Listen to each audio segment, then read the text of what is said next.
aka Trigger Ranking.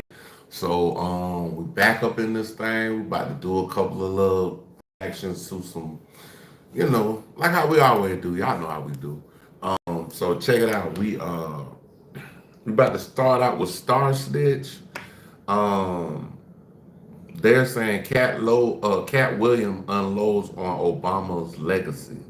Michelle identity question. And also,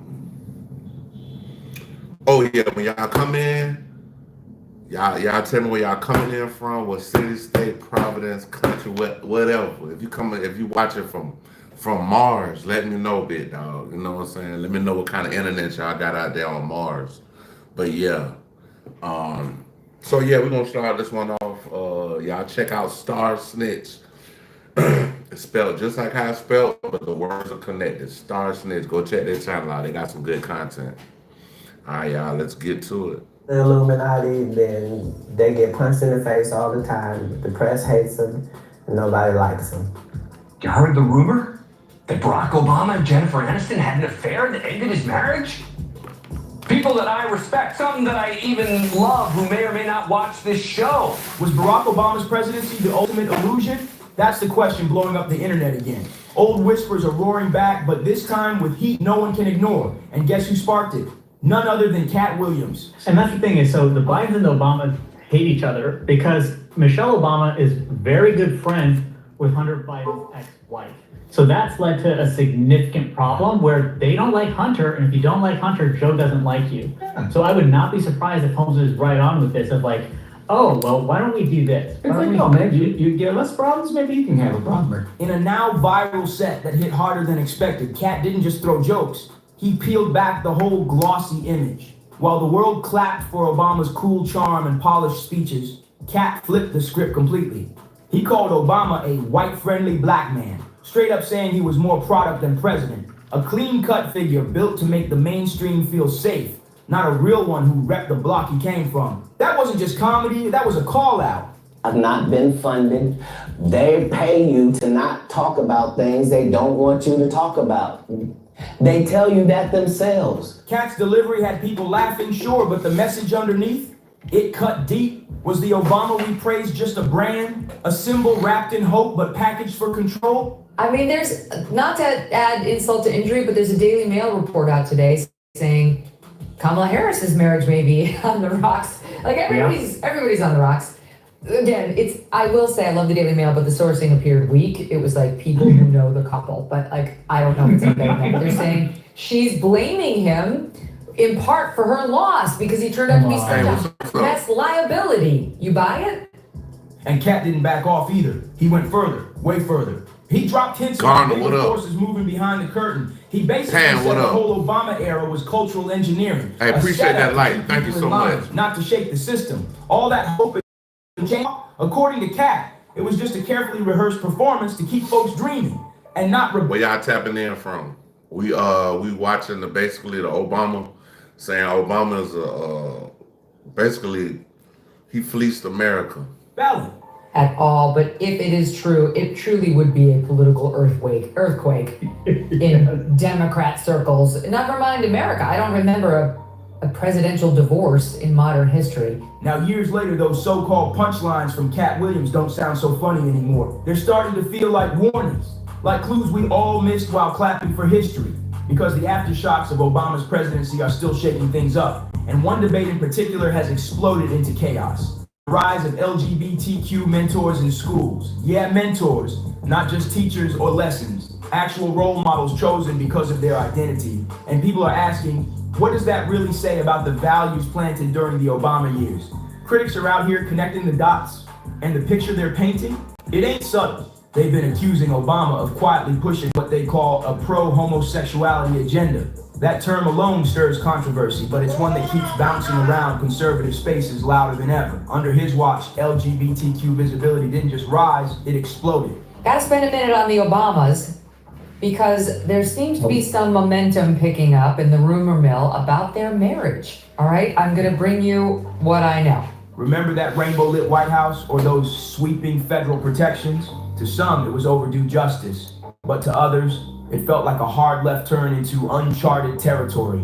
Now fast forward to today. Classrooms are the new battleground. The debate isn't just about teaching diversity, it's about handpicking mentors based on sexual identity.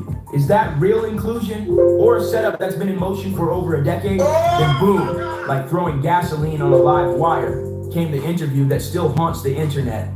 The wildest street moment of Joan Rivers' entire career. So the truth about Jen and Barack is that there is no truth. You know Barack Obama. I met him once. You met him once. I know Michelle more than him. Is there a truth about you and Michelle? No, he's not.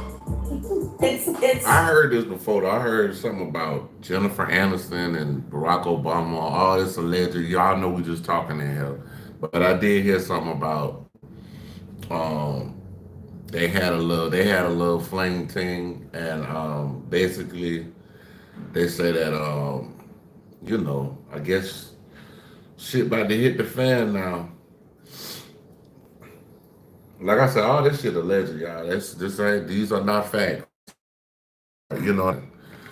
This is fiction. So we're spewing lies. Right That is not true. Just weeks before she went in for a routine throat procedure that took a deadly turn, Joan casually dropped a bomb so bold it made headlines and conspiracy blogs spin out. With a straight face and zero hesitation, she told a reporter, "We already have a homosexual president. You know Michelle is a transgender." Just like that. Raw, reckless, and straight to the point. People lost it, and some laughed it off, some were straight up horrified, but a quiet... So check this out. What Cat Williams was saying earlier in the video is, if you go against the Illuminati, that basically you the one gonna get punched in the face. Now, think about this, y'all. Joan Rivers said that about Michelle Obama. Tell me why she was deceased maybe a week later. A week later, she was up out of this bitch. So it's like, that shit's crazy, man. Yo, what up? What up? Crowd, they leaned in because Joan didn't flinch. She didn't laugh like it was a joke. She didn't backtrack when pushed. When the reporter tried to get her to clarify, she calmly doubled down. A transgender, we all know. We all know who exactly was we. And how is she so confident saying that like it was common knowledge? She is not sorry. They are looking forward. All the women in my life are looking forward to being able to live a more normal life. But that's a little, I mean, entirely normal. That's really far-fetched, bro. Like, unless they had a surrogate mother, I don't know, bro. But I mean, we probably could go back and look and find pictures of Michelle Obama pregnant. We probably can look back and see, need to see what we can find. But I don't believe she no damn man. I just don't believe it, bro. Well, obviously, everybody's under the microscope at all. A little bit more. And you're staying in Washington, D.C., which is unusual for an exiting president. Now, let's be real. Joan was the queen of saying what others wouldn't dare. She made a career off crossing lines and burning bridges. She got banned from more networks than most comics ever get on. But this was next level. This wasn't about red carpet disasters or nose jobs gone wrong. This was a full-on attack aimed straight at the core of the Obama's public image. And then, just like that, less than 2 months after that explosive interview, Joan Rivers was gone. Not from some long illness, not from anything people saw coming. She died during what was supposed to be a routine throat procedure. For instance, this is a magazine that came out a couple of weeks ago. In fact, said the truth about Jen and Barack. That is... that was, of all the calls you get from your... But what actually happened inside that clinic? That's where things get real dark. Later investigations revealed her oxygen levels dropped fast. Damn, her body son. crashing. And for way too long, nobody did a thing. Now, was that just tragic negligence? That's one theory. But the internet, it ran wild with another. Conspiracy sleuths were quick to call it what they believed it really was, and an assassination by neglect. They claimed Joan opened her mouth and said something she was never supposed to say, and someone powerful made sure she'd never speak on it again. She's doing great in the school she currently attends, and our attitude is that if you have a teenager... I ain't gonna lie, like, so for the two daughters, the oldest daughter, she looked just like Barack Obama. The younger girl, she don't really favor him. I can see her looking more like her mother, But to me, she don't really look like now one of them though, to be honest with you. But the oldest daughter, that girl looked exactly like Barack, bro. And you really want to make sure that they never talk to you again, then pull them out of high school right in the middle. Yeah, you're right. Of sophomore year. So look, they've made so many sacrifices. They have, yeah, and they didn't get to decide that. Exactly. So I want to make sure that they get. What made things even weirder? The procedure she went in for was reportedly unauthorized. The clinic eventually admitted fault and paid up in a malpractice settlement to Jones' daughter, Melissa Rivers. Damn. But for some, that wasn't closure. That was a cover-up. Now, to be clear, So then my first time hearing that, it was malpractice that when she, because I'm like, I know she died right after she said that, but damn, it was malpractice? Damn, son. That's crazy. Obamas were never tied to her death. Not publicly, not legally, not officially. And for me, going high is not losing the urgency or the passion or the rage, especially when you are justified in it. Going high means finding the purpose in your rage. You know, rage without reason, without a plan, without direction is just more rage. President Obama even sent Melissa a handwritten letter calling Joan brilliant and funny. A graceful move on the surface, but here's the question that keeps haunting people online. If the claims were total nonsense, why respond at all? Some say it was just good manners. Others say it screamed one thing, damage control. I ain't got premium, y'all. I got commercials and shit. Give me 1 second. Try to see if we can run through this damn thing, this damn commercial. April 9th, he's discharged. They say, Mr. Parks, you have to stick yourself with insulin in the stomach 4 times a day and take metformin once a day for the rest of your life. Oh, wow. And so Damage control. Look at that and go, no, it is not. No? Yeah, no, it's not. I mean, you know, the thing about what I learned in those 8 years is that home is where we make it. And we were in the White House for 8 years, but it wasn't the house. It was us in it. It was our values and our love for each other. And we just moved that to another house. So.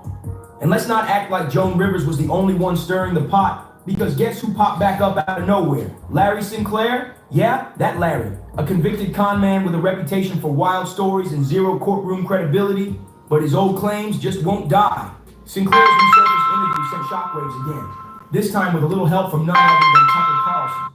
Suddenly the internet was buzzing about a wild night back in the late 90s. Sinclair claimed he met Obama at a bar, shared some white powder that rhymes with cane, and ended up in a hotel room, saying it wasn't just a political conversation. Yeah, I heard about this. That's crazy. Me and my brother was telling me about this last night. Like, my oldest, one of my oldest brothers, he a twin. He was telling me about this shit last night. He was telling me, but I mean, like I said, I heard it before, but I don't know. But he was telling me about this part, about the dude they talking about with allegedly was supposed to be with this man. Now, is he credible? Not legally, not officially, but in the court of public opinion, the timing had people suspicious. Why now? Why again? And why was Tucker giving him the mic? Of a marriage on the rocks. The question now isn't if, but when. If I had to guess, they will wait until after the inauguration to announce it. Timing, you know, is everything. And yet the story doesn't end there. For months, I've heard Jennifer Aniston's name tied to Barack. At first, it seemed ridiculous, but the rumors have remained steady among New York. Online threads lit up, and Joan Rivers' old comments, they started sounding different to folks. Like maybe damn, son. Shade, maybe she knew something. Whether you believe Sinclair or think he's just chasing attention, this shit crazy, bro. Like, this is crazy. Oh shit. I don't know, y'all. I ain't see the video. Ticket. Y'all go check out Ticket TV too. The smoke hasn't cleared, and that's shit. It just popped up. Look like Shador Sanders might be starting. I don't know. I ain't read the whole thing or whatever. Look like Shador might be starting for Shador. Just throw him out there. Let him get his feet wet. You know what I'm saying? Throw him out there. Let him get his feet wet. And I really gonna feel like this shit gonna be epic, bro. Like he might turn Cleveland Browns into the new Dallas Cowboys, cause he's that fucking hard, bro. Like Shador Sanders is, Generational talent, man. God bless that young man. Just about who Obama was behind closed doors. It's about what kind of culture got left in his wake. This whole LGBTQ mentorship debate, that didn't come out of thin air. It's been slow brewing for years. So ask yourself, was this the hope and change everybody clapped for? Or was it the fine print nobody bothered to read?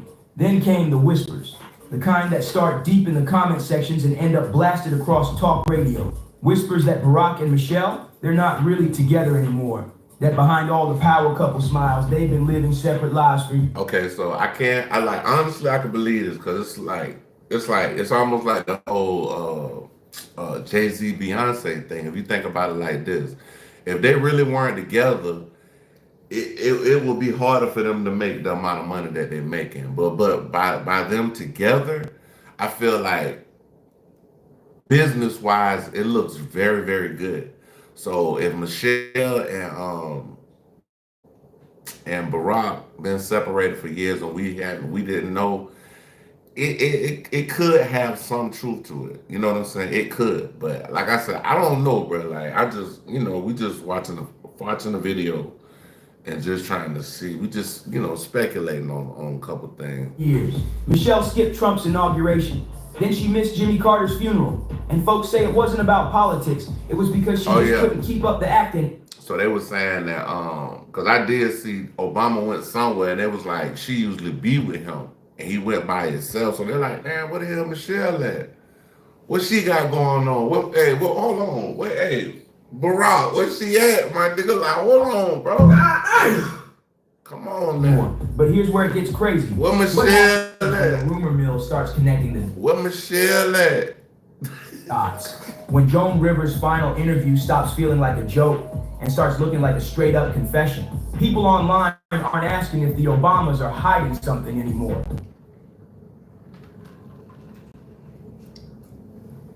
They're asking how deep it goes, because the internet's latest obsession, it ain't just Joan's words, it's the way she said them. Joan didn't smirk, she didn't wink, she wasn't looking for laughs, she just said it. Plain, cold, and bold. Yeah, she said it's okay, she told the reporter. It's not a bad thing. Then she turned and walked away. No punchline, just silence, and now people are questioning. And it's crazy because I seen her say this shit, bro. When she said this shit, she wasn't even fucking smiling or nothing, bro. So like you said, she said that shit matter of fact, like nigga. Like the shit was real. I'm like, what the fuck is she talking about? I'm like, shit blew my mind. Joan's sudden death, just weeks after she made that explosive statement, really be just a medical accident? Or was it something else entirely? Something darker? Because if that joke was never meant to be funny, maybe it was never a joke at all. Maybe it was a warning we all missed. But things got way weirder once people started digging into the actual details of Joan Rivers' final hours. And what they found raised a lot of eyebrows. Federal health officials revealed that the clinic she went to wasn't just sloppy, it was flat out unprepared for even basic complications. Protocols were skipped, rules were bent, and it doesn't stop there. The anesthetic dose Joan received, reportedly way higher than it should have been. Her vitals dropped for several minutes before anyone— But if Michelle is a man, all I gotta say is, damn. Stepped in. And here's the part that really sets off alarm bells. They started a procedure she never even signed off on. No written consent, nothing. This wasn't some no-name patient in a back alley office. This was Joan Rivers, one of the most iconic, recognizable women in the country, lying unconscious in a high-profile New York City clinic. And somehow every red flag got ignored. Make it make sense. Now, sure, some say maybe it's— Damn, she ain't died in a hospital, she died in a clinic? She died in a fucking clinic, my nigga? Damn, son. Tragic case of medical failure. But others, they're looking at the timing, and they're not buying the coincidence angle. Because Joan didn't just vanish quietly. She vanished weeks after calling out the most powerful political couple in the game. So now we gotta ask, did her mouth cost her more than just media backlash and even scarier? What else was she about to reveal before they cut her mic for good? She had already said it, on camera, loud and clear. Called Obama our first homosexual president. Declared Michelle was a transgender, not maybe, not rumored. We all know. And then, silence. Damn, son. But the questions never left the room. Who let an unlicensed doctor take selfies with Joan Rivers while she was unconscious at the table? Why did the surveillance footage from inside the clinic just vanish during the investigation? And how does a routine outpatient visit, something thousands of people do every day, spiral into a deadly disaster with zero criminal accountability? That's crazy. I ain't got premium, y'all. My bad. Most people are too lazy to do this, but it saves homeowners a fortune. Accountability. Let's be real. This ain't just about Jones. Man, I'm about. Okay, we back on, y'all. This shit. All right, we back. Became mandatory. Inclusion didn't just show up, it took over. And yeah, it was dressed up pretty. Glitter, rainbows, and feel-good slogans. But now even some Hollywood insiders are quietly asking, was all this just a natural shift, or was it a masterclass in cultural choreography? And the name that keeps rising to the surface in all these whispers, Jennifer Aniston. Yeah, that name came out of nowhere. Let's be real, nobody saw that pairing coming. And yet, the headlines started popping up everywhere. Check out aisle tabloids, gossip blogs, late-night talk shows, all hinting that Barack Obama and Jennifer Aniston might have been sharing more than just Netflix logins. Aniston shut it down quick. On Jimmy Kimmel, she called the rumor absolutely untrue, said she's only met Barack once and knows Michelle better. It was clean, polished, and delivered with that classic Aniston poise. But even with that statement on record, the rumors didn't die. If anything, they morphed into something bigger. Not about romance, but strategy. Because here's the thing, Barack Obama's post-presidency has been anything but quiet. Through Higher Ground Productions, his media company, he's inked massive deals with streaming giants, launched documentaries, and placed himself right in the center of the entertainment. And I heard they had something to do with the movie called Leave the World Behind or something like that. And Jennifer, Allegedly. with her Apple TV hits and that America's sweetheart image still intact, she's the perfect media ally, trusted, beloved, influential. So maybe this isn't about secret dates or love triangles at all. Maybe it's about power moves. Two of the most carefully curated public figures, one from politics, one from Hollywood, subtly shaping what we watch, what we value, and what we believe. When it comes to public trust, Barack Obama and Jennifer Aniston are like pure gold, untouchable. And in today's world, where narratives shape not just opinions, but votes, values, and identities, who better to deliver the message than Hollywood's most polished insiders? Now here's where it starts making people real uncomfortable. Because if Obama's time in the White House was just Act 1, then the entertainment industry, that might be Act 2. No more politics through policy. Now it's persuasion through storytelling. Subtle, slick, and everywhere. Wow. We've got a generation raised on Netflix, Hulu, and hours of binge-worthy shows. And most don't even realize how often political messages are baked right into their favorite content. So was it just a coincidence that progressive narratives suddenly took over primetime right as Obama stepped off the political stage and stepped straight into the media game? You got to go back, dog, to the beginning, but yeah, we talking about Cat Williams unloads on Obama legacy. Or was that the rollout? You got to go back. Yeah, what we were talking, we got some, talking about some serious. Some industry vets, quietly off the record, have hinted that Obama's Hollywood reach runs deep. We're talking about casting influence, storyline direction, even behind the scenes green lights, a so-called cultural alliance, a tight-knit circle of... Oh, damn, y'all, my bad. Work confidently while on SSDI with ALSA Employment Services. We can help you participate. A distraction, window dressing with no real change behind it, and lock our ends. He refused to play that. Okay, hold on, y'all. I gotta go back. Again, he didn't sell out. He didn't trade his dignity for fame. He didn't bow down or switch up just to stay in the spotlight. So they hit it. So shit, we about to y'all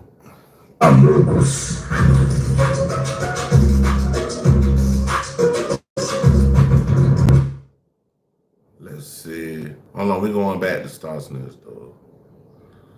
Hold on. Let me see if I put it back. Will it go back to where we just left off at? Cause I'm still gonna slide it up though to where we was at. And hours of binge-worthy shows, and most don't even realize how often political messages are baked right into their favorite content. So was it just a coincidence that progressive narratives suddenly took over primetime right as Obama stepped off the political stage and stepped straight into the media game? Or was that the rollout all along? Okay, cool. Some industry vets, quietly off the record, have hinted that Obama's Hollywood reach runs deep. We're talking about casting influence, storyline direction, even behind the scenes green lights, a so-called cultural alliance, A tight-knit circle of A-listers, producers, and showrunners who all move with the same mission. Whether that mission is authentic or something more orchestrated, that's where the water gets murky. But even the casual viewer is starting to notice something weird. Shows with heavy social messaging, they get the red carpet treatment every time. Fast-track awards, viral press, glowing reviews. And if the man pulling the strings just happens to be a former president with a Netflix deal, a production company, and global influence, let's not act surprised. Soft power has always been the slickest way to shape hard reality. Meanwhile, the whispers keep evolving. Talk. If this shit true, I'm looking like Got it! Got it! And more public appearances where Michelle Obama is noticeably absent. The timing, sketchy.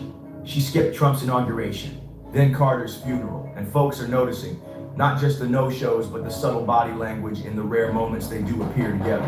Then came the podcast bombshell, not some random blog, but actual Washington insiders. They casually claim Barack and Michelle are living completely separate lives now. That alone made headlines, because when it's not just Twitter trolls or anonymous Reddit users, but connected DC reporters dropping that info, people pay attention. And just as all this heat was reaching a boiling point, another familiar name slid back into the headlines, Larry Sinclair. Yeah, the same guy mainstream media dismissed years ago as unreliable, unstable, and full of it. But suddenly, he's back, this time with help from alt media platforms and one massive interview with a political commentator who gave him the mic and the spotlight. Sinclair's claim that he and Barack Obama shared a wild, drug-fueled encounter in a limousine on a cold Chicago night in 1999. Long before anyone outside Illinois knew who Barack even was. The story? Graphic, lurid, shockingly specific. And yeah, Larry Sinclair's credibility was ripped to shreds the first time around, but the timing of his comeback now, way too suspicious to ignore.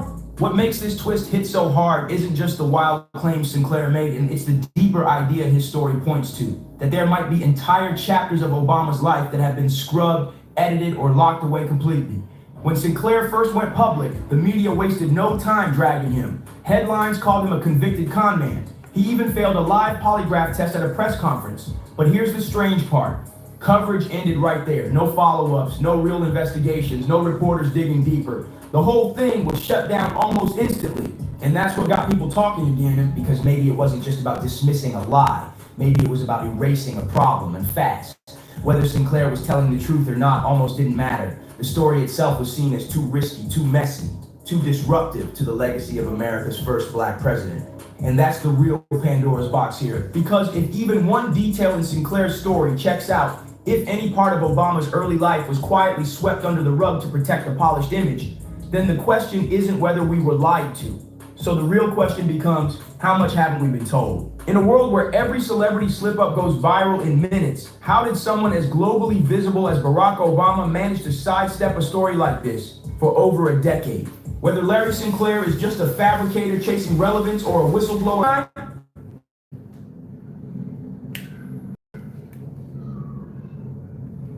When coughs linger, use Lysol Air Sanitizer. This time, Meghan McCain stirred the pot. The daughter of the late Senator John McCain and the woman raised in DC drama said on air that she's personally heard divorce rumors about the Obamas, not from tabloids or social media, but from serious, connected journalists. Then the internet started buzzing again. Right-wing influencers resurfaced old claims that Jennifer Aniston had been quietly spotted at private Obama events. Off the radar, no cameras, no press. And so, like, this goes to show, like, you know, when you gotta think about how this shit working, like, she said on the show we just heard earlier, she said she only met him once. But allegedly, what this video is saying, that she's been seen at private events. And suddenly, Allegedly. it didn't sound like gossip anymore. It felt like the kind of story no one wants to confirm, but too many refuse to ignore. And here's what makes it all stick. For every denial, a new breadcrumb drops, a weird photo, a missing event, a cold stare caught on camera, just enough to keep people watching. Because let's be real, America loves a power couple. But it loves a scandal even more. And when that couple built their image on unity, loyalty, and transparency, even the whiff of betrayal feels like a national heartbreak. But maybe this was never just about divorce rumors, missing appearances, or who's getting cozy in some filtered Instagram post. Maybe the real story out is about power. The kind you can't vote out. The kind that doesn't need a title, an office, or a campaign trail. The kind that lives in your feed, streams through your favorite shows, and slips quietly into your everyday life without you even noticing. Yeah, because what if Barack Obama's greatest legacy wasn't the speeches, or the policies, or even the 8 historic years in the White House? What if his real legacy is influence? The type that moves silently behind the screen, shaping how we think, how we vote, how we live. Think about it. His presidency may be long over, but the ripple effects, they're everywhere. From streaming platforms to celebrity circles, from progressive scripts to cultural trends, it's all connected. So now the question ain't just about what happened back then.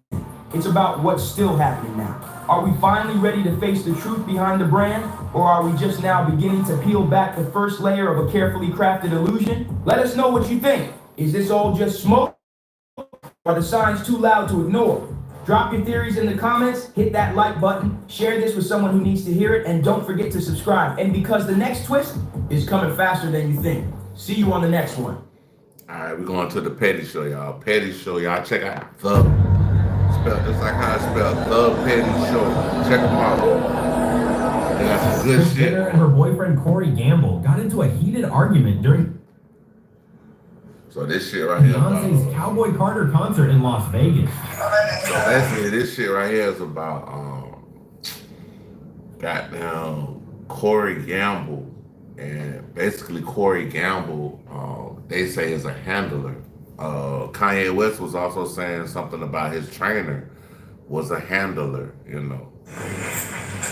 These people in the industry, hold on, y'all. These people in the industry, I think they do really have handlers, like to tell them like you can't do this, you can't do that. But Kanye, like, just go above and beyond, bro. Like he don't care. Like he's gonna go outside of the box every time, dog.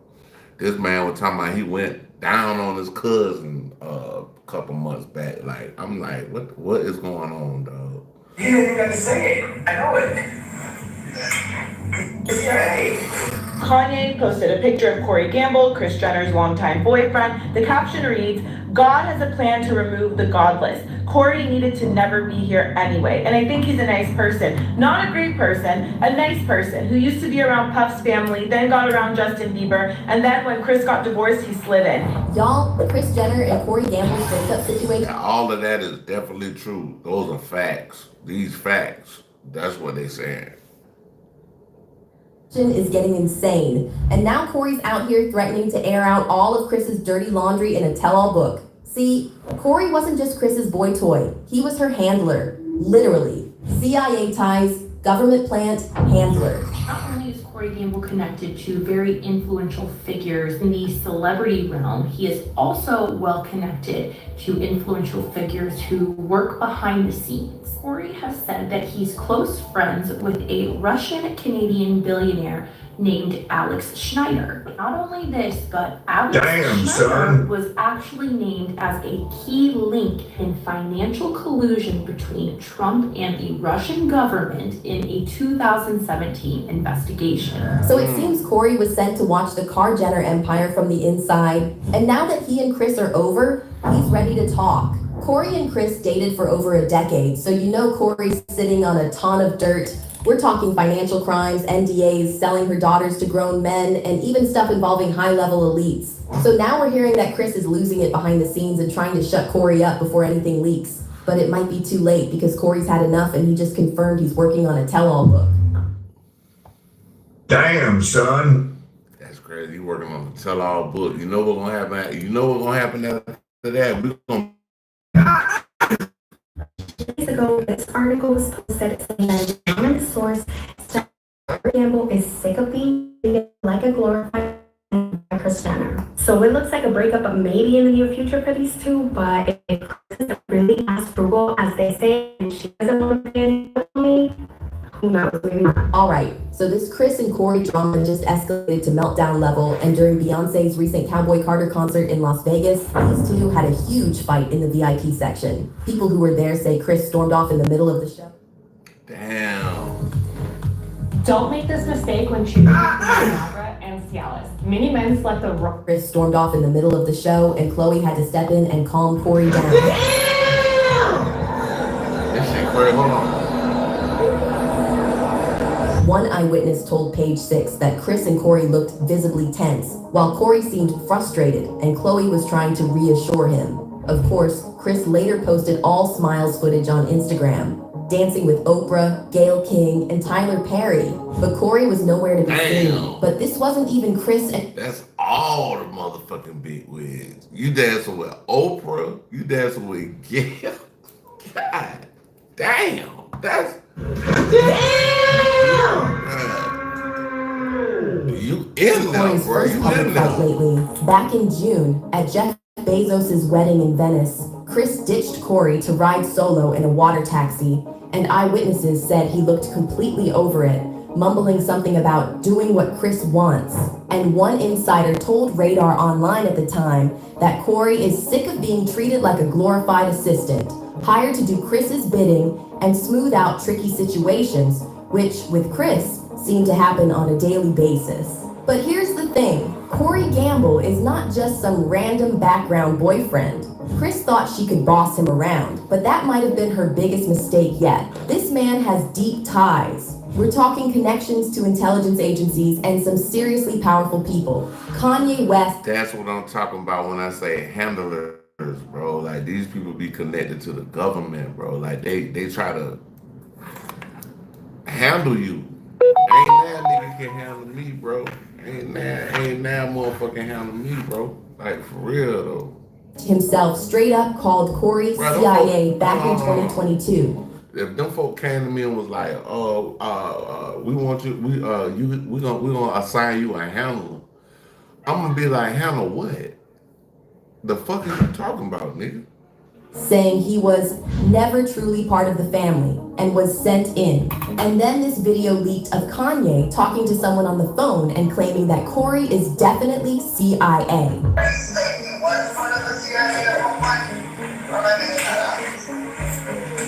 Yes, Corey's CIA. I hear You hear Kanye said it, yeah, he's CIA. That's crazy, bro. you say it. I know it.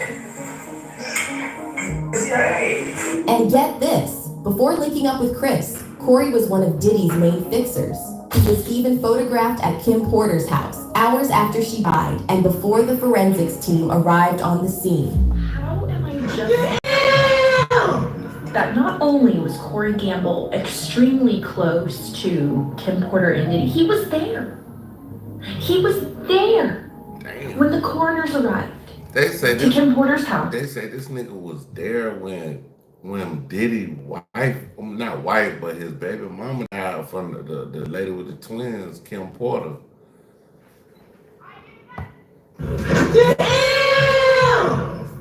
That's crazy. After 911 was called,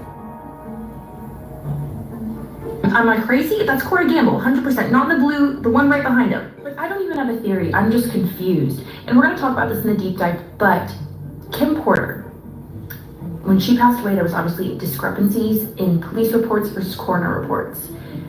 Another thing we know for a fact is people... Okay, y'all, all this alleged. We're going to get that straight right now. All this alleged. Diddy had her entire home wired with audio listening devices and video cameras. Was her passing caught on camera? Does Diddy have footage of Kim Porter passing away?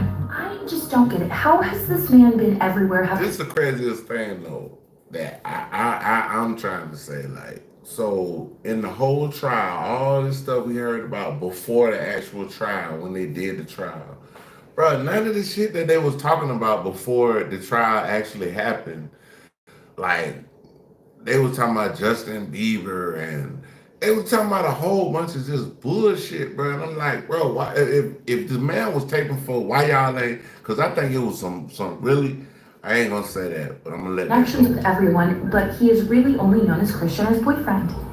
So yeah, Corey is definitely a guy who knows too much, and now he's ready to talk. Sources close to Corey are saying he's already working on a tell-all book that will expose all of Chris's crimes. Now, what crimes are we talking about here? Well, Apparently, Corey wants to expose how Kris built her empire on stolen money, shady business deals, and tax evasion. And this apparently started even before the Kardashians were a thing. As you probably know, Kim started as a closet cleaner for celebs like Paris Hilton, Serena Williams, and Brandy.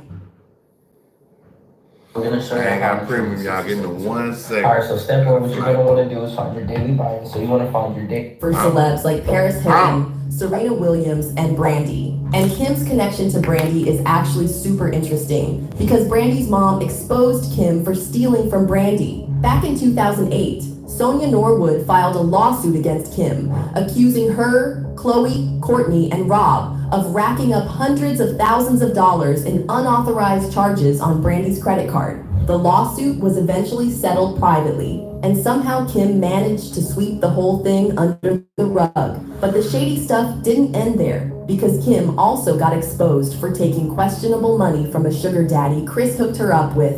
According to Bloomberg Businessweek, Kim had a close relationship with Joe Low, a controversial Malaysian businessman and fugitive.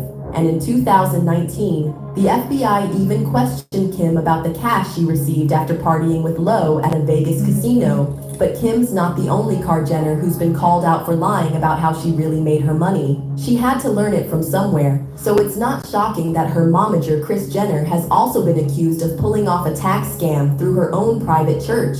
See, Kris calls herself a lover of Christ in her social media bio. But see, that's how they hide the shit. Like, so basically, like, the way they hide it is, like, if you got a non-profit organization, I know, well, in Georgia it's 501(c)(3). I don't know if that's all over.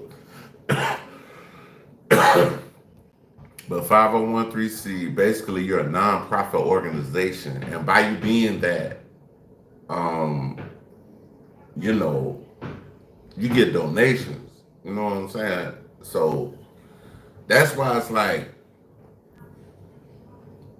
somebody could donate to you and just clean the money up. You know what I'm saying? Like, you got to be careful with nonprofits too. However, calling her a Christian is a reach, especially since she literally owns a church that charges members a crazy high monthly fee. In 2009, Kris founded her own church called California Community Church, where all members are required to pay $1,000 monthly fee. And on top of that, they are also asked to give 10% of their income as donations to the church. And that's exactly why a lot of people think the real reason Kris started this church was tax evasion. I don't know what kind of church that is, my nigga. Hey, we ain't fucking with no type of church. Like, nigga, I gotta get a job to go to church? Hell. Since the church is registered as a charity, Kris gets a 10% tax break every year. Plus, those monthly membership fees, they go right back into her own pocket. And then anytime one of Kris's kids needs a tax write-off, they can just donate to her church. So that way, the money never really leaves the family. Bruh, that's what I just said, bruh. I just said that shit. You can donate to a 501(c) and clean the money up, bruh. Wow, I just said shit, dog. That's exactly what I just said, but I have not seen this video before, bro. Get this. Damn. Kim was recently caught using Kris's church as the beneficiary of her eBay charity auctions. Tax records from PayPal Charitable Giving Fund show California Community Church previously pulled in nearly $45,000 from Kim's sales. But it gets even creepier. One of the people who helped Kris start her church was Lou Taylor, Britney Spears' ex-manager and the mastermind behind her conservatorship. Court documents obtained by the New York Times show that Lou made millions off Britney's conservatorship and funneled some of that money into another shady church run by her husband called Calvary Chapel. The Times also reported that Britney's dad, Jamie Spears, gave tens of thousands of dollars to that church in just 1 year. And in 2017, Jamie and Lou Taylor actually took a trip to Israel, paid for with Britney's money, where they were baptized in the Jordan River by Lou's husband, Rob Taylor. But if you thought that was wild, wait till you hear how the Kar Jenners allegedly made $600 million off Britney Spears' conservatorship. According to a viral thread by @Britney Hiatus, the Kardashians may have used their ties to Lou Taylor to quietly cash in on Britney's money. And it all started in 2018 when Britney's sister, Jamie Lynn, was appointed as trustee of Britney's largest trust. Jamie Lynn filed paperwork to transfer the funds into a separately managed trust account with a company called Stonebridge.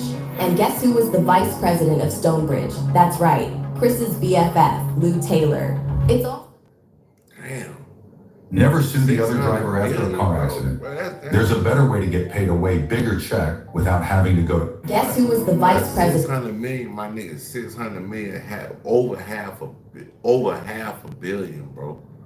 $600 million, like that's like I said, this shit gotta be a legend. Well, you stole 600 billion. Of Stonebridge. That's right. Chris's BFF. You a beast out here. You beasting on these Taylor.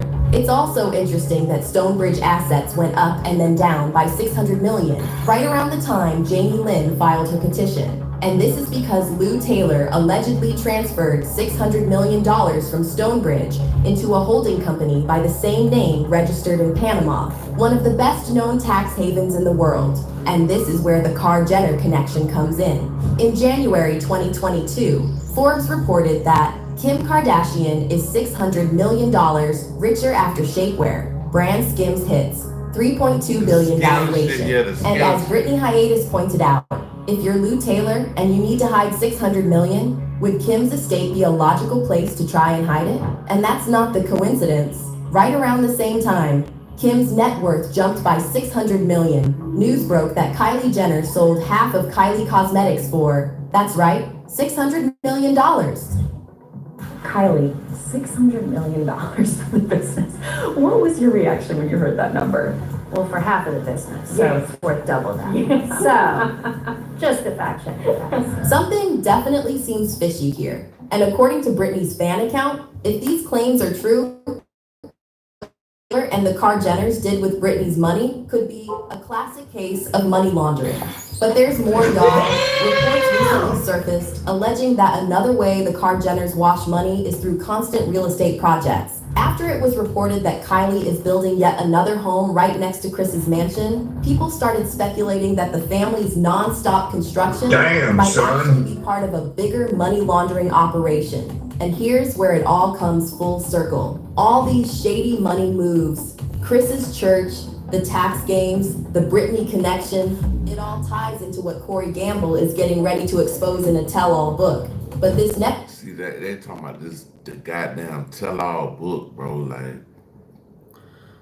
Oh, appreciate it. What is it? Sanger. What's up now? This part is where it gets. We watching the Petty Show. CIA handler Corey Gamble threatens to expose Kris Jenner crimes after. Let me see what let's say a breakup, some shit. It's real dark. Sources say Corey isn't just coming for Kris over. It just goes to show that, like, bro, it's really people out here really like handlers. Like, these people be making sure this shit can go. Like, bro, they say this man was there when Diddy's wife passed away, big dog. Like, that's crazy, bro. For financial crimes. Apparently, Corey wants to protect himself and hide his connection to people like Diddy. So his plan is to flip the script and expose Kris Jenner's role in recruiting young men and women into Diddy's inner circle, including Justin Bieber. That's right. According to industry gossip, Kris wasn't just aware of what was going on. She helped facilitate it. We did a shoot in the Bahamas with Justin Bieber. How old is Justin? 16. During the shoot, Justin said, "Oh, I have anything for you." And I was like, "What?" And he's like, "Cougar." Does he have a crush on you? I didn't know that. Do you have a crush on you? Hold on. Alright, y'all, we going to, we got one more, I'll probably do that one more. Work confidently while on SSDI with all self-employment services.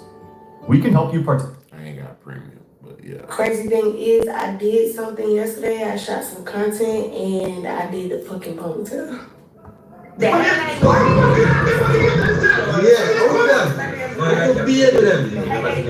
you can see, bitches blow me. The streets are buzzing. Word is Latto's out here ducking and dodging like it's life and death. All this chaos popped off after 21 Savage's actual wife, Kiana, allegedly called in some serious hitters to check Latto for stepping way out of line. And let's be real, she might have brought this storm on herself. That's Latto, y'all. Latto thought she was running the show. She was throwing slick shots. It's probably like an AI voice or something. Keep talking because it said Latto, like her name Latto. At the wife, flaunting that divine feminine energy, and rumors say she even tried to baby trap 21 to force his hand into leaving Kiana. But what Latto clearly forgot is, Kiana ain't the type to sit quiet and cry. The moment she heard the whispers, boom, one phone call, and suddenly Latto started canceling gigs, laying low and dodging the spotlight like it's a war zone. But buckle up, because that ain't even the messiest part. While Latto was scheming and playing queen of the game, 21 flipped the entire script. He cheated on her too, and now that other girl, pregnant. Yup, another woman's in the picture, and Latto, she's spiraling fast, and then guess who's sitting back with popcorn watching the whole train wreck unfold? Kiana, not saying a word, just watching every single move like a chess master. So now the question is, how did Latto go from throwing shade to hiding in it? And is it true she's ducking real heat from people Kiana allegedly sent her way? Let's break down the whole mess. How you let them cheat and take them back? Must be your only nigga. The fight get loud just like my weed. But hold up, let's rewind for a second, because this ain't just a love triangle. This has been a full-blown disaster triangle from the jump. And the drama, it's been brewing behind the scenes for years, but now it's exploded right in Latto's face. See, 21 Savage been moving slick since day one, playing both sides, whispering sweet lies, and guess what? Most people didn't even know the man was married, and for those who did, barely anyone knew who the wife was. That's because Kiana, she moves in silence, no drama, no messy posts, no shade on the gram, just straight up grown woman energy, staying off the radar and minding her business. Meanwhile, Latto, she jumped into the mess head first. Instead of moving careful, she acted like she already had the crown. Sis started flexing hard. We're talking secret vacations that weren't so secret, slick little matching IG posts, both posted from the same island. And let's not forget that bold move, the tattoo behind her ear. Yup, 21's real name, inked for the world to see like she already locked him down. But here's where it got real disrespectful. Latto started throwing shots, dropping subliminals at Kiana like she wasn't even in the picture, acting like she could never get touched. And to top it all off, she dropped a track where she basically mocked Kiana for staying with her man. Just listen to what she had the nerve to say. But now, it's looking like Latto might be running scared, for real this time, as this whole messy triangle finally starts crashing down on her head. You'd think after all that flexing, private island trips. Hey, this starts in this video, though. Starts in it. Those not so subtle matching vacation pics, and that wild move of tattooing his real government name behind her ear, 21 Savage would have stepped up and claimed her, right? Like, how much louder could she scream, "I'm his girl"? At that point, she probably thought he was locked in for life. But now, 21 flipped the whole thing. He hit the gas on full damage control mode. Dude hopped on Clubhouse, started doing interviews, pulled up on live streams, talking like Latto never even existed. He told the world, plain as day, that he's happily married, in love, and fully focused on his wife, Kiana. No mention of Latto, no acknowledgement, just cold silence like she was never on them jets or in those pictures. Meanwhile, Latto's sitting there with his name tattooed on her, probably wondering how she ended up the side piece with the biggest receipts and no title. But here's where it gets extra wild. While 21 was out here publicly denying her like she was just another groupie, Latto still stayed bold with it. She kept throwing sneaky shade at Kiana, dropping cryptic lyrics, flexing gifts like she was some undercover wifey number 2. She wasn't backing down, she was doubling up. But the internet, they weren't buying it for 1 second. People started dragging her left and right, calling her the most down bad side chick of the year. They were clowning her hard, saying she played herself trying to chase a man who never once stood 10 toes down for her in public. And trust, it gets way worse. Because once Latto finally realized 21 wasn't ever leaving his real wife, that's when she allegedly pulled the desperation card, the baby trap move. Word on the street is, Latto started telling folks behind the scenes that she was trying to get pregnant by 21 to lock him down for good. She thought that once a baby came into the picture, he'd have to claim her. That there'd be no way he could keep her in the shadows while still playing happy husband with Kiana. But that whole baby trap plan, it blew up in her face bad. Not only did 21 not leave his wife like she hoped, but he flipped the script completely, allegedly got a whole different side chick pregnant instead. And when Latto found out, she snapped. And honestly, who's shocked? After all those sneaky link-ups, the secret vacations, that bold tattoo, the slick subs toward 21's wife, and a failed attempt to secure a spot with a baby, Lato's pride took a serious hit. She thought she had it all planned out, and now she was out here looking played. Word on the street is she pulled up to Magic City for a video shoot thinking it was just another flex. But the second she laid eyes on that pregnant side chick in the building, yeah, the one carrying 21 Savage's baby, all hell broke loose. Insiders say Lato couldn't hold it together. She allegedly set up that girl to get jumped, knowing full well she was pregnant. And let's be clear, that's the same 21 who denied Lato in front of the world and ran off to knock up another woman behind her back. But here's the twist Lato never saw coming. It wasn't just the new baby mama in the room ready for smoke. Kiana, 21's wife, was reportedly watching everything go down. Quiet, calculated, and always watching, Kiana was never out the game, and from what's being whispered, she finally decided to get her lick back. Now all of a sudden, Lato's canceling shows left and right, ghosting events, and hiding out like it's survival mode. This is the same Lato who was out here bold as ever, throwing jabs at Kiana. Yeah, I like that shit, cause like you watching the video, but it's like the beat hard. Flaunting her side chick status like it was cute.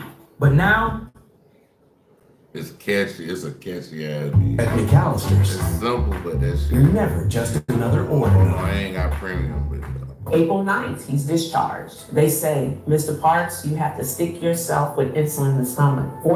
But now, she's allegedly running scared. The streets say people were watching her movements, waiting for the right moment to catch her slipping. And from the way she's been laying low, she definitely felt that pressure. Been hot for a long time. I don't do all the antics and shit. I don't got a celebrity girlfriend. I'm not finna be out everywhere. I'm not dropping music every other week. I'm not going on live talking about every other week. Lato really thought she was untouchable, like her little shade games and flexing would go unchecked. But what she didn't realize is this: 21 Savage's wife might be quiet, but Kiana got real connections.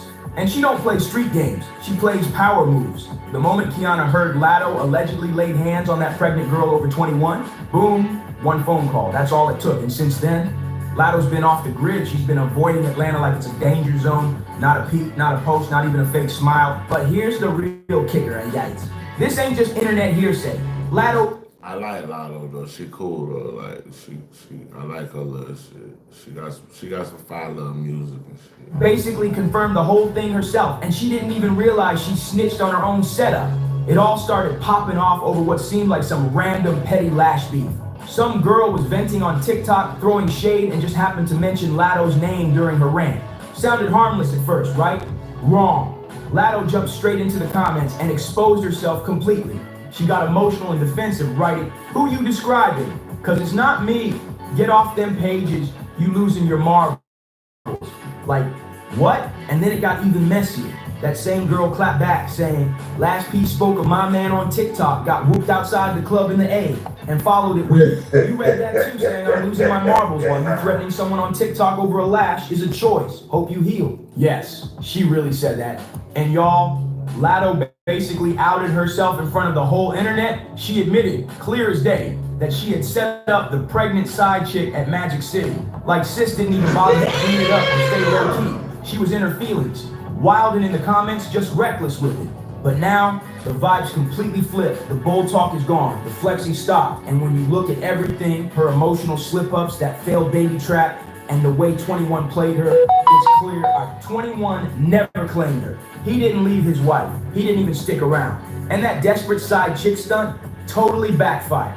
21 allegedly flipped the whole script and got a different girl pregnant instead, just to send a message. Brother, nigga got a different girl pregnant?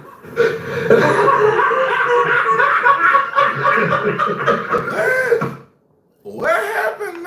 Hold on, what happened? It was messy, it was sloppy, and the craziest part, Lato exposed herself online, and now word is she's got hitters allegedly out looking for her. But trust, it doesn't stop there. This is just the tip of the iceberg, because the drama, it gets even messier. After Lato basically snitched on herself during that TikTok meltdown thinking she was flexing, everything collapsed. Let's be honest, 21 Savage was never about to risk his entire marriage, his public image, and most importantly, his green card over a side chick pulling reckless moves in public. The second the whispers started hitting the streets, boom. Kiana allegedly made that one call, and 21, he shut it all down. Word is he ghosted Lato completely, stopped answering calls, unfollowed her, cut ties, deleted everything like she never existed. And insiders say Kiana still ain't done. Word is she's even more dirty. Just watch. Yeah, this those Star Smiths. They didn't put words together. Star Smiths. Ready to air out every last piece when the time is just right. Allegedly, Kiana's been stacking receipts for months. Screenshots, DMs, maybe even videos. And according to folks close to her, what Lato's experienced so far, that's just the beginning of her downfall. Fans are already speculating that Kiana's next move is going to humiliate Lato even worse than what's already gone down. And this situation, it's already messy beyond repair. Some are even saying Kiana plans to expose how deep 21's side chick rotation really goes, proving that Lato wasn't even the only one on the bench. And the wildest part, Lato knows it's coming. That's why she's been real quiet lately. No new music, no clapbacks, no wild interviews, no late night rants. She's been staying low like she's waiting for a bomb to drop. And from the looks of it, she knows the clock is ticking. But let's keep it real for a sec. It's hard to even blame Kiana for how this is all going down. Because if the rumors are true, Lato wasn't just sneaking around with 21 Savage. She was out here trying to be the boldest side chick in the game and allegedly tried to trap him with a baby on top of that. That might have been the last straw for Kiana. But what Lato clearly didn't realize is Kiana's been playing chess, not checkers. While Lato was posting and flexing, Kiana was making quiet moves. And now, she's pulling the ultimate power play behind the scenes. So while Lato was out here tossing shade, playing bold, thinking a baby would lock 21 down for good, Kiana was already 10 steps ahead. Word in the streets is, Kiana was the one who helped 21 secure that green card, y'all. And if you know his history, you know he's been battling immigration drama for years. But there was one major condition. He had to cut Lato off completely. No more sneaky links, no more online mess, no more public clownery. It was simple. Protect the marriage and secure that legal status, or lose it all for a side chick stunt gone wrong. And guess what? 21 made his decision real quick. Once that green card was locked in, he ghosted Lato like she never existed. Unfollowed her, stopped replying, deleted every trace. Just like that. But now here's what I need to know from you. Do you think Lato really fumbled the bag trying to baby trap 21 Savage? Or is she actually pregnant right now and just hiding out until the smoke clears? Or could this all have been part of Kiana's cold-blooded master plan from the start? Drop your thoughts in the comments. Are you Team Kiana or Team Lato? Don't forget to like, subscribe, share, and hit that notification bell so you don't miss the next drop. And if you're still hungry for more tea, check out the next video, because this story is far from over. See you in the next one. All right, we're going. That was let me see what this one. I think this is the same challenge. See it from the glass. It's a dream job. If you don't mind getting it off, see it. There's a PAI agency over right now to help you.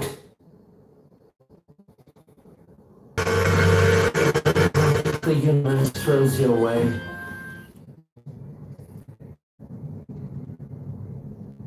This simple life hack is why you guys never worry about it. Secret daily ED treatment.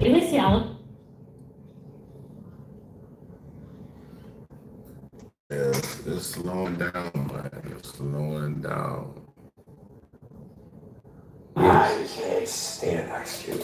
That's crazy. I'm not a fan of him lyrically or acting wise. Hey, guys, put hands on you. He's real black eye. Come on. And that's the truth. Because I've had about enough. Harry Spears. Oh, that dude? Yeah. He said nothing. Is he a comedian? Because he ain't never made me laugh. So I don't know if he's a comedian. Ice Cube is a motherfucking I can't stand Ice Cube. That's crazy. I'm not a fan of him lyrically or acting wise. Really? He's the same. How much time we got left here? Should I just tell him to leave now? You know, you really messed up when Ice Cube, the legend who wrote No Vaseline, actually paused his at you. But that's exactly what happened after Ari Spears decided to pop off on Big Boy's Neighborhood. And it wasn't like jabs either. You don't think that? One of the songs I hate the most, if it comes on, I'm gonna shoot the radio. Today was a good day. Aries went all in. He straight up called Ice Cube trash. Not just as a rapper, but as an actor too. Said his whole legacy was overhyped. Like, who even says that out loud? Ice Cube didn't waste time firing back either. He clapped back saying Aries is irrelevant, not funny, and nowhere near the top 10 in black comedy. Ouch! He did a great joke. He goes, here's Ice Cube as a gynecologist. Hey, Miss Jenkins, I looked at your chart. Now get up on that thigh. That's racist. I don't know how it's racist, but what you just did. Then 50 Cent saw the clip, and you already know what happened next. 50 lives for this kind of mess, clowning someone who's already spiraling. He reposted the drama with his usual petty flair, making sure the whole internet laughed at Aries before he could even defend himself. Not the greatest lyricist. He was energy. He was passion. He made you feel him. And that said, "Fit the club up," you wanted to tear the club out. Dear mama, you wanted to hug your mama. When you think about lyricism, Nas, Jay-Z, Biggie, Shady. This man said Pop was not the best lyricist. Damn! Are you tripping, dog? My lyrics tripping. And get this, it all started with some chill barbershop style convo about ranking rappers. Big Boy just asked a harmless question, but Aries, he went full kamikaze. No hesitation when Cube's name dropped. He said what he said and meant every word. Watch the comments. Now when people talk about, you ask anybody, no matter where their region, I say the closest nigga to Pop right now, living today, is Kendrick Lamar. You know, give me a top 5 rappers. Pop's usually always in that list, right? I don't ever put Pop up there with the... But here's the kicker. You say he didn't put Pac in the top 5? Nigga, you tripping. Bruh, you tripping, nigga.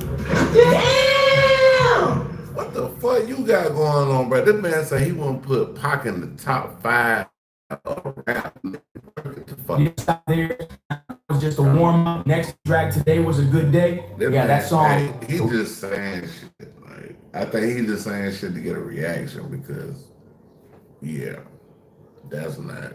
West Coast anthem, the one track even your grandma knows. I don't know what the fuck he talking about. Tried to save him, laugh it off, steer the convo somewhere safe, but Aries Spears just wouldn't let up. I saw a comedian speaking kind of bad about you, man. Who's this? Aries Spears. Oh, that dude? Yeah. He said nothing. Is he a comedian? Yeah. I don't know if he... Instead, he doubled down hard to this weird impersonation of Ice Cube as a gynecologist, and the punchline, man, it was so awkward that the whole table went dead silent. Aries chuckled to himself, but nobody else cracked a smile. That joke didn't just fall flat, it crashed and burned. What he said? What did he say? He said it was nothing about you impresses him. From movies to rapping, nothing at all.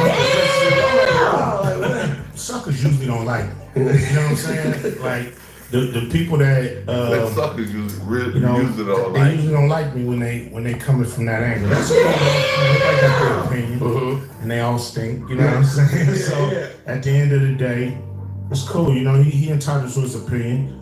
It's the feeling is mutual. You know, I don't think he on anybody's list of top 10 comedians. You know what I mean? In the black community for sure. I don't even know if he's on the register. Whatever. You'd think after that cringe moment he'd chill, but nope, he kept digging that hole even deeper. This wasn't just disrespect, it was Aries going off the rails. Big Boy tried to reel him back in, but Aries, he just kept firing. And then, out of nowhere, he took it up a notch and threw shade at Tupac. Yeah, Tupac. Like, bro, what are you doing? Hey, man. Hey, man, listen to this.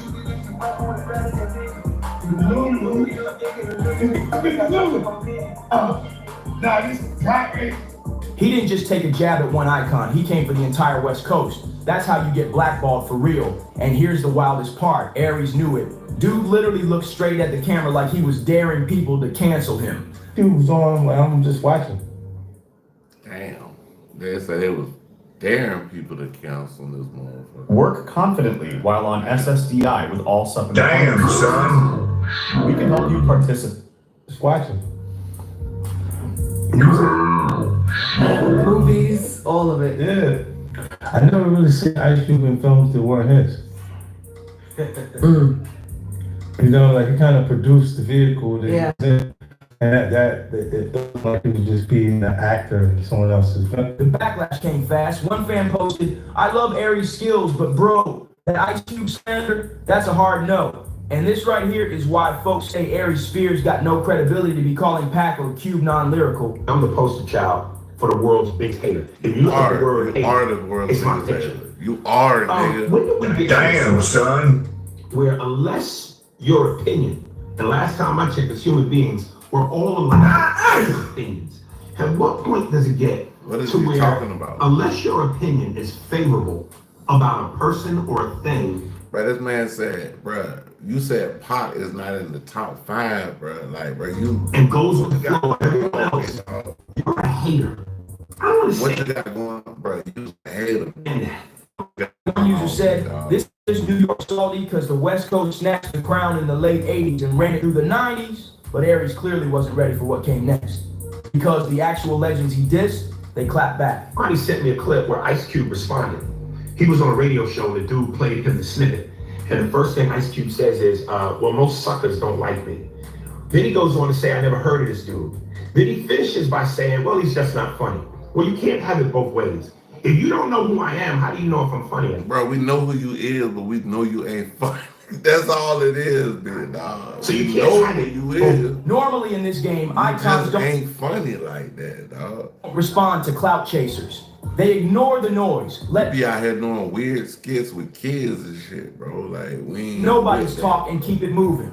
But not this time. Ice Cube broke the silence and hit back like a boss.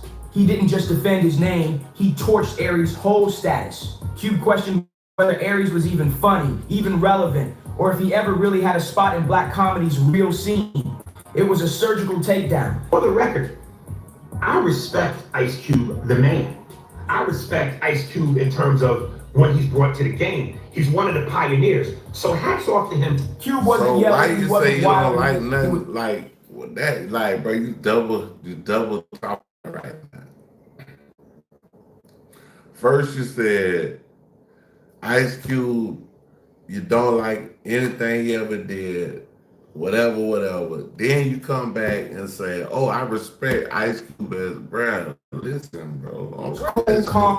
I respect Ice Cube, the man. Run that. I respect Ice Cube in terms of what he's brought to the game. He's one of the pioneers. So hats off to him. Cube wasn't yelling, he wasn't wild. Come on, dog. You tripping. He was cool, calm, deadly.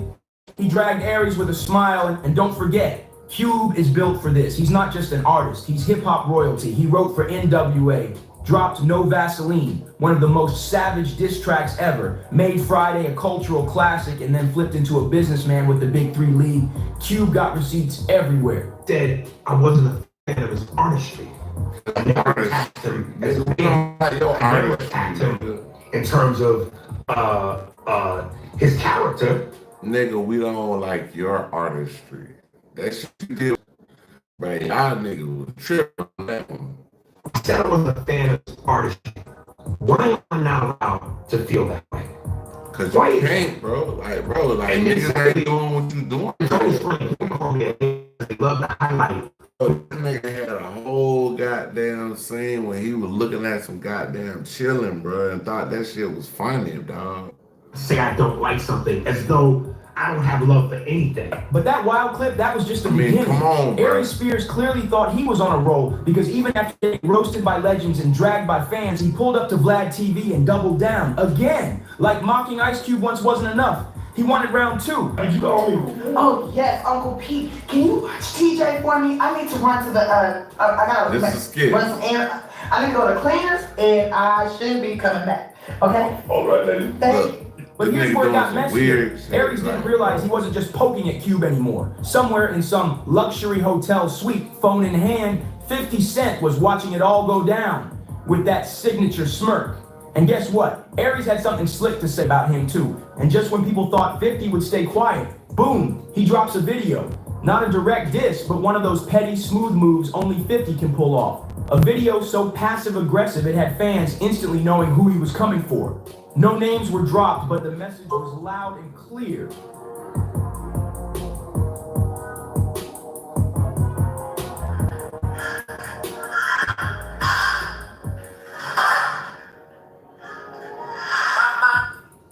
Yeah, they ain't.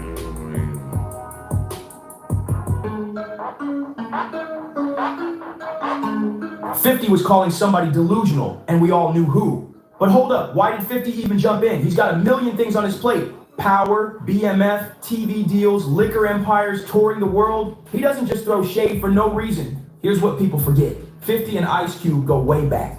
Mutual respect. Real ones recognize real ones. So when Aries came for Cube, He unknowingly stepped into a two-man firing squad. Equation will never be satisfied. Why? Because some other motherfucker will come along that'll take and blow the world up, and you'll want to be that. And then some other motherfucker will come around and as talented as you, or possibly more, and then you're going to get upset. Because again, you focus on everything that is not you. Hold up. Everything you want, but not what's in your present spec. Ice Cube gave 50 Cent a cosign way before Hollywood ever did.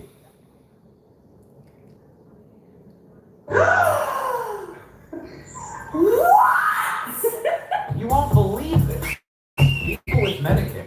Hollywood ever did. Back when folks were still doubting 50's acting game, Cube was one of the first to back him up. And 50, he always returned the love. Every interview, every shout out, he gave Cube his flowers without hesitation. So when Aries Spears came for Cube, he messed with someone that 50 actually respects. And Aries, he's exactly the kind of comedian 50 can't stand.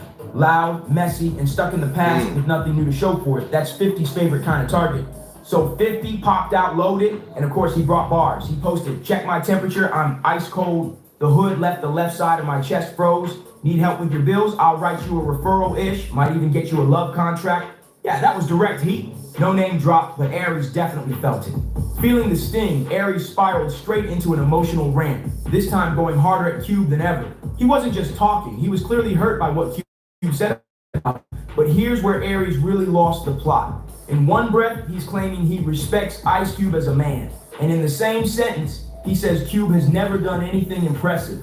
That wasn't just a bad take. And the internet caught it instantly. People weren't mad at Aries for having an opinion. They were mad because he flip-flopped and then tried to play the victim when folks clapped back. Comments came flying in. One person said, you can't dish out hot takes and cry when someone matches your energy. Another wrote, you're entitled to an opinion, but after that creepy skit, nah, you're not valid. Ice Cube's a married man.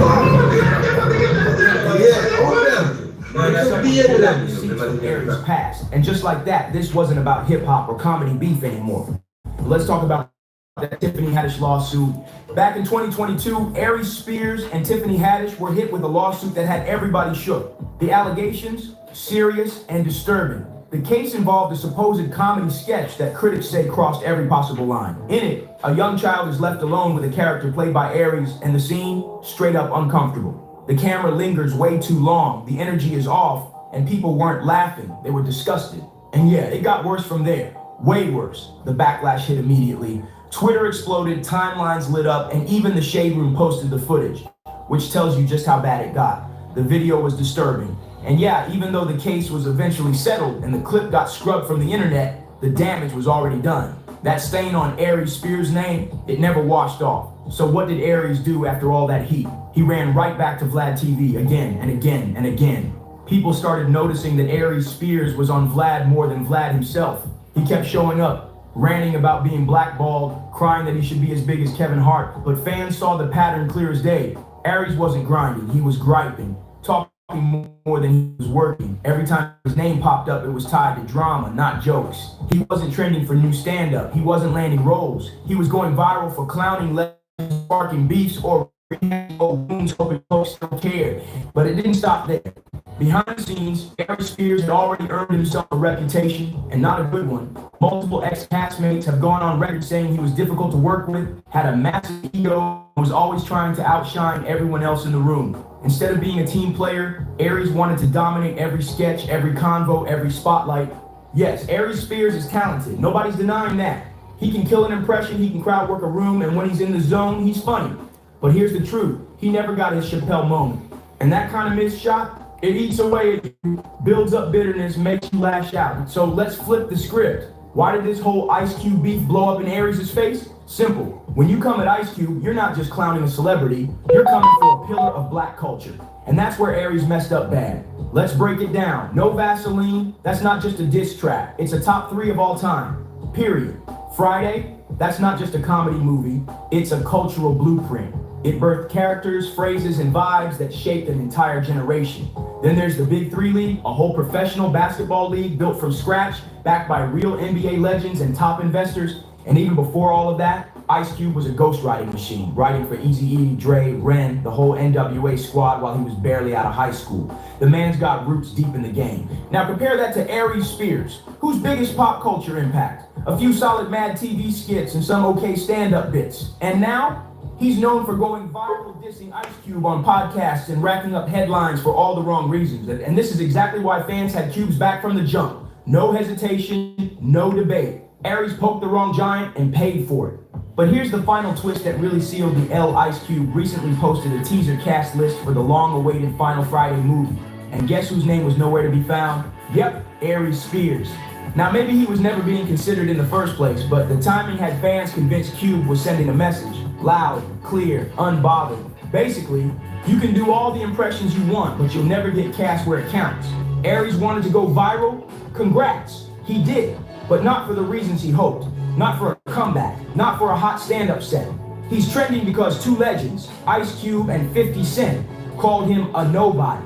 And what made it worse? Nobody disagreed. If you made it this far, you already know. This one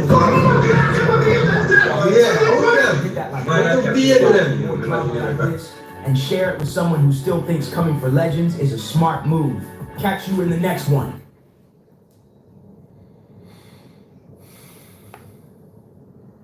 Alright, yeah, we're going Same old phone? show. Nah. It's me in 3 time zones. One eye on it. Yeah, we're going to Petty Show, y'all. This is the last one. This is the last one I'm gonna do. This is the last one. This is the last one. And one on this guy. This is the last one. I don't know what this is even about. This is Chris Martin. I don't even know who Chris Martin is. They get back at me. I exposed the corruption in their company. And now, the person standing on their side is my ex-wife, Gwyneth Paltrow. Hi, I'm Gwyneth Paltrow. I've been hired on a very temporary basis to speak on behalf of the 300 plus employees at Astronomer. This man right here is looking to file a lawsuit against Coldplay for this event right here, stating that he was essentially turned into a meme as his life was completely ruined. Now, so Chris Martin just found out his ex-wife, Gwyneth Paltrow, has teamed up with Andy Byron to take him down. And yeah, he's pissed. As a lot of you know, Gwyneth is an expert in rich people nonsense. And she just did a paid promo with Astronomer, the same company whose now ex-CEO, Andy Byron, is preparing to sue Coldplay after that Kiss Cam scandal. First off, I'd like to start off by saying Chris Martin is a little rat and a snake, and Coldplay is the worst band in human history. Now here's where it gets wild. Sources close to Chris say he believes Gwyneth knew exactly what she was doing. And this Astronomer ad is a petty, calculated move to get back at him, years after their divorce. Apparently, Gwyneth didn't get the payout she wanted in their divorce, and now she wants to destroy everything Chris worked so hard for. The crazy part is that Gwyneth is a Nepo baby, while Chris builds his career independently. Although if you ask Gwyneth, Nepo babies have it so much worse. Then you have to work almost twice as hard and be twice as good because people are ready to pull you down. But the fact that Byron is now blaming Chris and suing Coldplay is some next level audacity.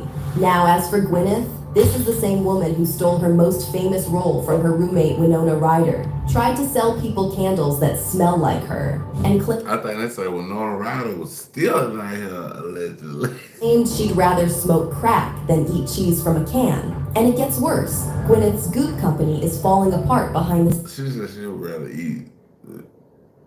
What? Hold on, we gotta run that back. Run that back. What? Is some next level audacity. What? Now, as for Gwyneth, this is the same woman who stole her most famous role from her roommate Winona Ryder, tried to sell people candles that smell like her, and claimed she'd rather smoke crack than eat cheese from a can. And it gets worse. Gwyneth's Goop company is falling apart. Like, how does that even, like, why would you even say something like that? I would rather smoke crack than eat cheese from a can. Like, bro, what are you talking about?